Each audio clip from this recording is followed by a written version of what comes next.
Hi everybody. So we're back. We're working on our masks today.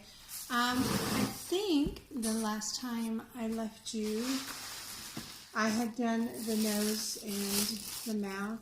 Sorry for the crinkle. It's going to be a little noisy here for a second. I've done the nose and the human mouth, and so today I think I'm going to work on my little dog guy here. And I'm going to remind you, I haven't done a dog before, so this is new for me.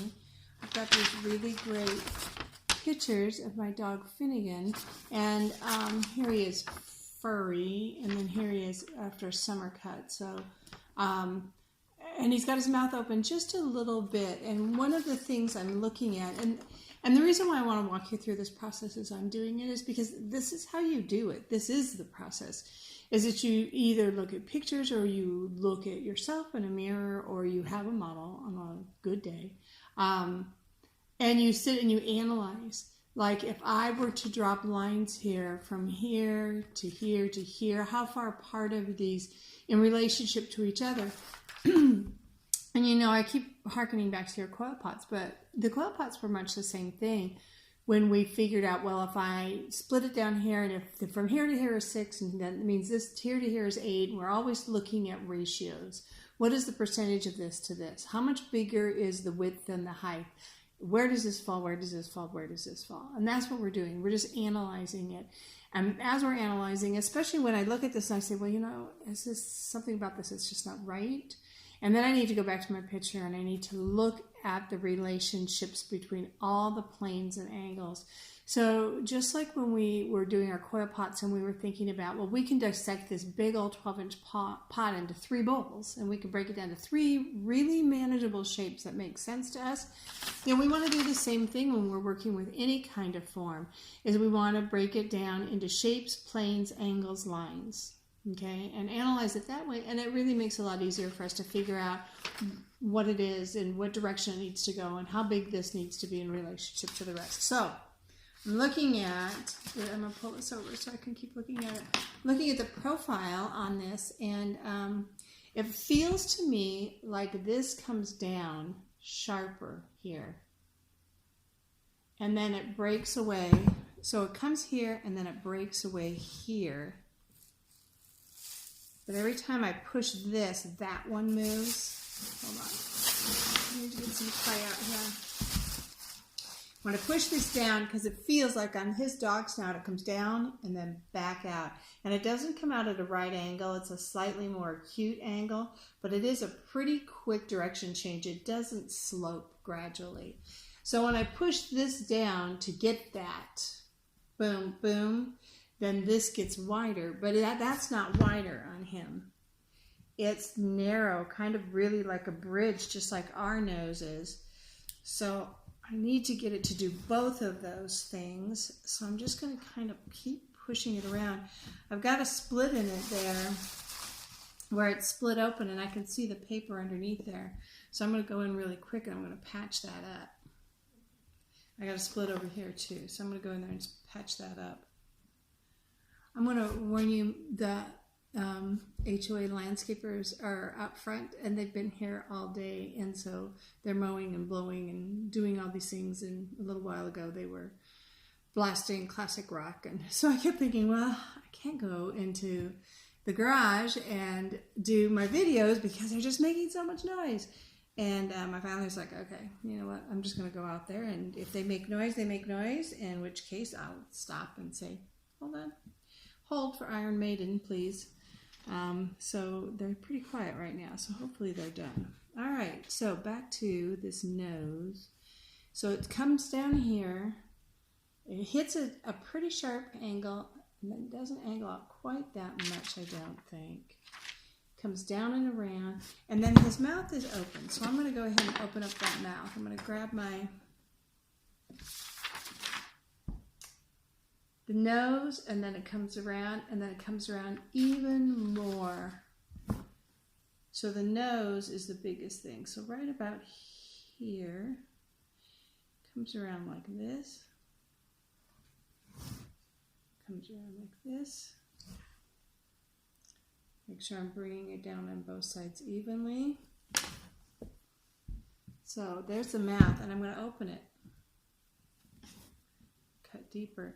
You know, if you want to open your mouths on your mask, you cut it open, but you also have to think about, like, and we'll talk about this when we get to the human one as well. I'm going to do this with my dog one. But it's not just the mouth that opens. In order to open our mouth, this whole jaw hinges. So this whole thing has to move. So I'm going to cut this open all the way back, move his jaw down, okay, and then I can open that up. And I'm not going to open him. He's just got a very slight little doggy smile on his face. So I cut that, and now I'm going to just open that a little bit by dropping that jaw down. You can see already he's becoming more expressive and doggy-like. So I'm going to do that. Now, it looks like he came just a little bit, like he has a little bit of a bow, but not that much. And even his lip is a little bit further, and the only thing that's raised up is his nostrils. So I'm going to do that because I need to get him looking more like a dog. He's kind of not getting there for me just now. He's obviously an animal, but I can't tell what animal he is. So I'm cutting away his nostril. I know it's hard for you to see. And I'm going to I just shaped that nostril, and I'm going to take away all around it because it's raised up. It's actually a bump that comes up and above everything else. His fur will curl up and around it a little bit. But for right now, I want to get that raised up a little bit because it is the highest thing, and everything comes back away from that nostril. And then his mouth. And his mouth here actually comes back. See, look, now it's too far out. It should come back quite a bit. So I'm just going to go and trim that off. The lower lip is smaller than the upper lip. Okay, that's better. It's not even, so now I'm going to work on getting it symmetrical. And then I just start pushing clay around until it looks good, until I get it to work. I could have done more work on getting my Finnegan mask symmetrical, and I didn't. And now I'm paying the price because he's a little lumpy and bumpy for this stage. I'm going to drop this open, and I think this still needs to be a little bit smaller. And I think it needs to be smaller this way. I think it's too wide. So I'm cutting it here and here. And I think his upper snout, right in here, it's bigger. So I reach my finger in there. I'm going to make that wider. He's narrow along here and he's wider out here. I'm going to use my fake thumb on my 45-degree angle tool. I'm going to get in there and I'm going to push that snout out a little bit. Here and here.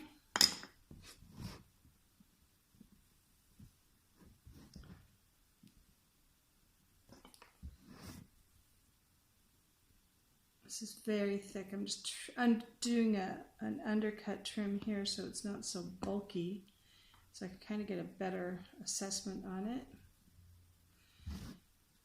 Same thing with this one. It's a little bulky. I'm going to thin it down a little bit. Work on making it symmetrical.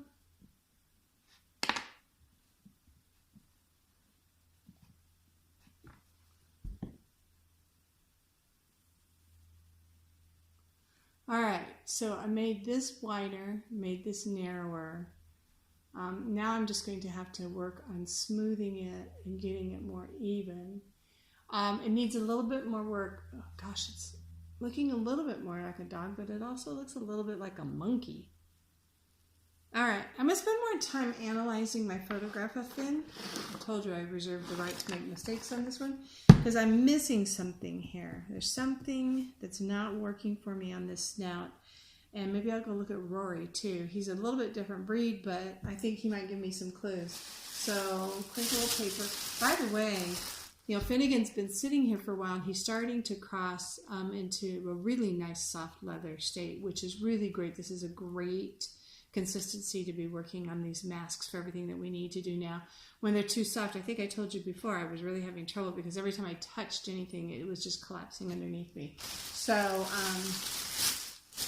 but I don't want him to get any drier. Once he crosses over to hard leather, you know, I'm sunk. I can't do anything. So I'm going to keep him wrapped up really tight. And if I feel like he needs to be spritzed to keep him wet, I'll give him a good spritz. And I'll spritz the backside too, so I can spritz that newsprint. And that's going to help keep him moist enough. So we want to hit that really nice soft leather, not quite hard leather stage, where we can work on them.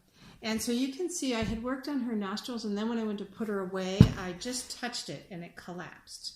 One of the nostrils collapsed. And I was like, ah. And by the way, I don't know if y'all noticed in the video, I've got this big old bruise on my arm. I just wanted to tell you, I have a big patch of aloe vera in my front courtyard that I decided to do battle with this morning. It needed so badly to be thinned out. And I won the war, but the aloe vera took its pound of flesh. So, but I'm fine. I'm a good clotter. It quit bleeding right away. But it looks worse than it is. Okay, I'm going to just go back and refine this nostril some more. You know, it's going to come down, and it's a really nice and round in here. We've got an undercut here, which is what I'm working on as well. But I also want that nice roundness and that fullness to that nostril.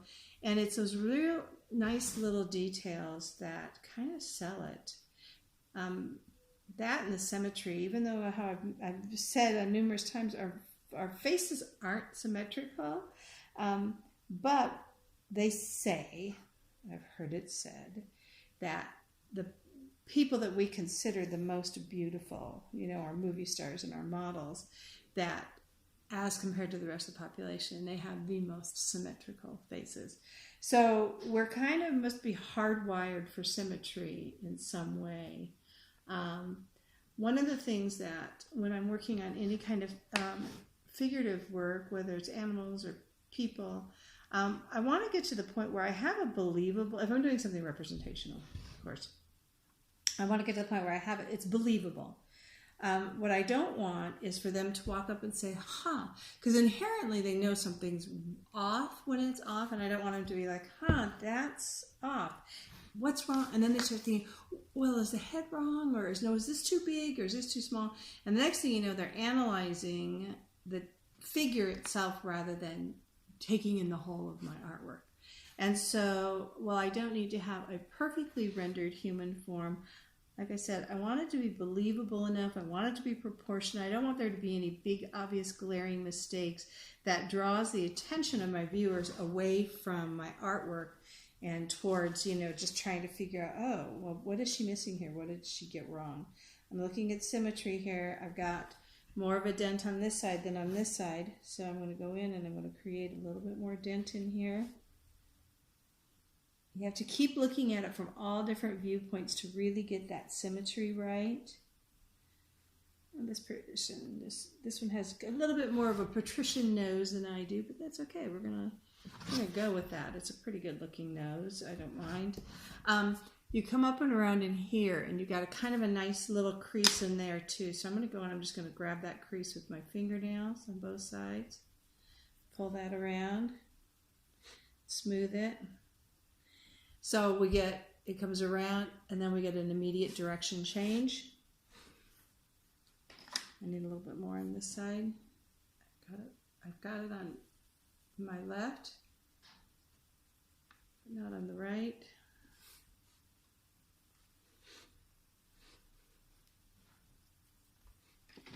Look at it from the other direction.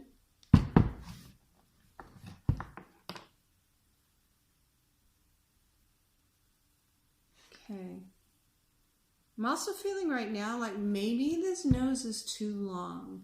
And I won't know that for sure until I get the eyes in. So I'm going to work on the eyes in just a minute here. still have a lot more work to do cleaning all of this up. There is a lot of cleaning, nitpicking. Oh my gosh, just for me, I go over this stuff over and over and over again and try and get it just right. So all of that is still to come, but sometimes I can't help myself. I just keep picking at it until I know that it's right. I did a figurative workshop with a really amazing artist in Western Pennsylvania many years ago. And I was just looking at the surface here, and it reminded me, like all these irregular surfaces that I have here, all these craters and holes and picks, she left all that stuff. And she was always like, you know what, I like that. I like the irregularity of, she'd leave her tool marks. The rougher the better. And she said she thought that just made it look more like real skin. I was like, and that was really hard for me because I wanted to fix it. Fix it. I'm always looking to fix it and make it better, make it more perfect. And she really embraced that imperfection. And that's something that I am not the best at. I love work that isn't refined, that's got that roughness and kind of that immediacy that comes with it. And yet in my own work, I just can't seem to work in that same fashion. I like it, but it doesn't suit my personality and how I actually do my work. So I tend to do a lot more picking. All right, what I'm doing here is I'm opening up this mouth some more, making it more generous, a fuller lip.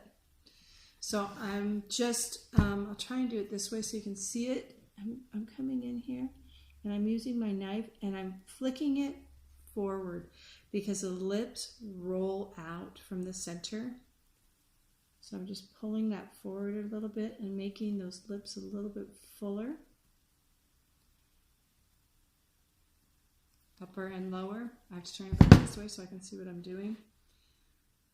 So once I got the fullness, then I'll go back in and refine it. I like to just push up in here and just push that bottom lip right here underneath that top lip a little bit. Okay. All right. I definitely think this nose is going to be too long, but I'm not going to fix it. I'm going to work on the eyes. Okay. So, our eyes. We have this ridge line where our skull is. This is where the bone is underneath here. And then there's this opening. And our eyeball is the size of a golf ball. And so what we're seeing on the surface here is just the very top of that golf ball. But we definitely want to represent the roundness of that. So I'll start by rolling two balls. And I do this simultaneously because the first eye is very hard and the second eye is impossible because it has to match the first eye. So I start with two balls that are about the same size, and that helps me to get these even. I'll make the first eye and then I will fuss and fuss and fuss the second eye to get it to look just like the first. If I could make all of my figurative work, if they could all be pirates, they'd wear a patch over one eye if I could get away with it, because it's just so challenging. I'm just nitpicking these to get them to the same size, and that's good enough. And then I'm going to slap them. I just want a flat spot. I'm going to, ooh, they're too big. Okay, let's make it round again. Let's get them the same size again. I guess I should have put them up there before I smashed them. I think this one's still a little too big. All right. Come back. Okay, now I've started getting just dry enough here that I'm feeling like I want to go ahead and score these. This clay is fresh out of the bag. I don't think I need to score it. I think I can just throw some slip on here. But I wanted to score the eye socket itself. Lots of slip. I need this to fit into that cavity there and not trap any air, though I'm going to show you later how we're going to get ourselves a little insurance policy to guard against that. I'm going to go ahead and set these down in here. Oh, they're still.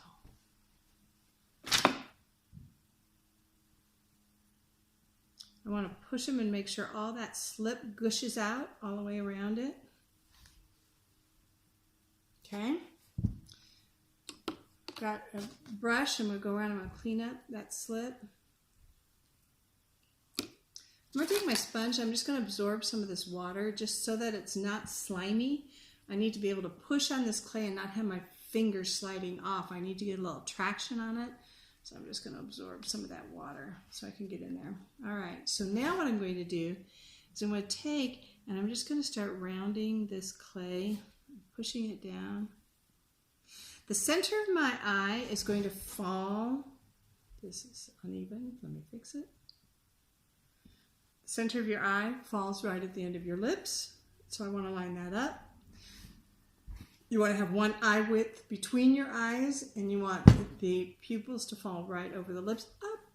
That's the ideal, let's say, or that's the most common. Some people have wider mouths and they wouldn't line up exactly like that. Some people's eyes are closer set and some are further set, but that would be the standard. Okay, so I'm just taking and mushing this clay around and softening this ball into that socket. Taking some of the roundness off of it. What I'm looking for here, you can see there how that's coming along. What I'm looking for here is I'm thinking about how the eye is sitting, here's my bone right here, and there's where my hole in my skull starts. And the eye is sitting in there, and so this falls in, and then all of a sudden it changes directions and comes back out and rounds over. It falls in again and changes direction and come back out. So that's what I'm looking for here, is I want to keep the roundness of this.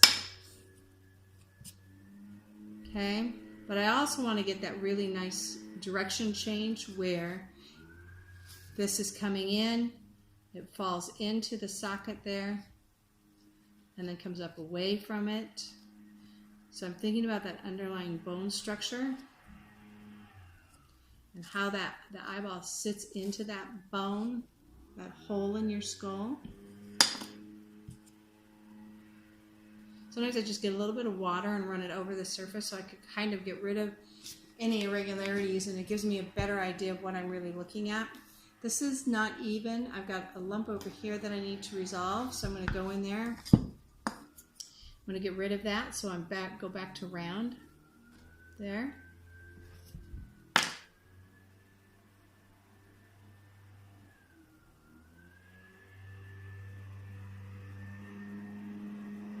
Okay, that's where I'm at.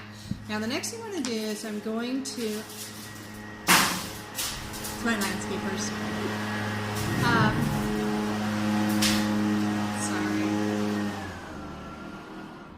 Okay, so the next thing I'm going to do is I'm going to carve a hole in here, and very common sculptural technique is that we carve a hole for the whole iris of the eye.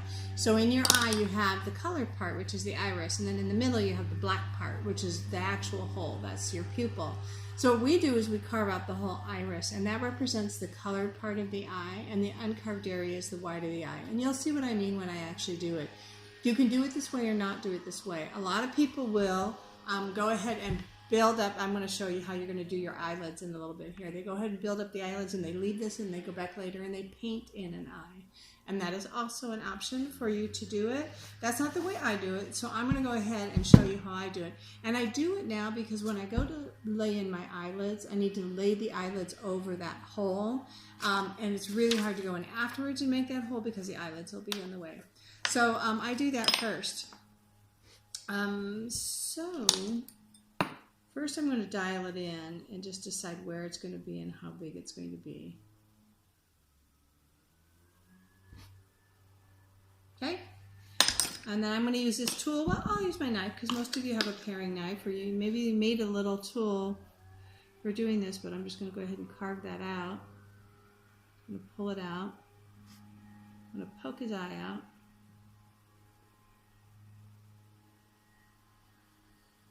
I'm always looking for tools that I can use conventionally. I find that the end of my pin tool works really well for going in and tamping that back down after I've done that. and smoothing the inside. I can make it a little deeper.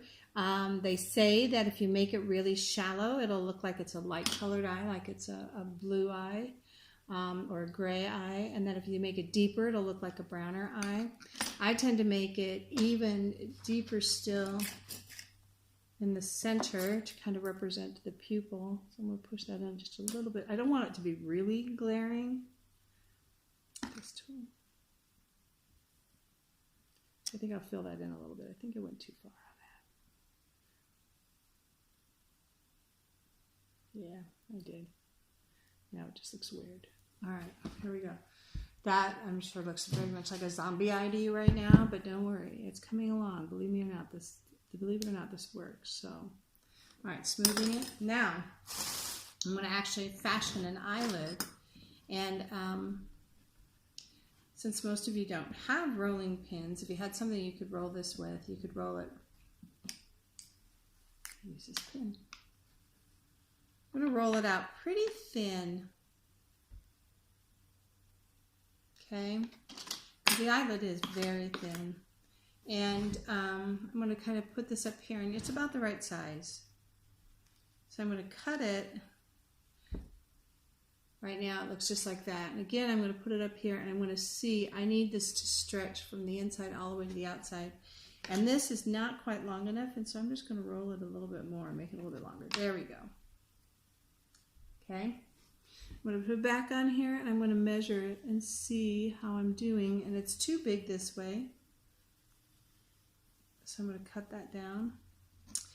If you want to get really persnickety on your eye, if you look at the drawing, the PDFs on how to draw an eye, it'll tell you that we think that the eye is just perfectly almond shaped, but it's not. It comes up here higher and then slopes down away this way. And on this side, it drops down to here and then does a quick return. So the highest point of the eyelid is here, and the lowest point of the lower lid is here. Okay? So I'm going to represent that. So this is what I have right now. I have this. It's very thin. It's like a little wafer. I'm going to run just a little finger over the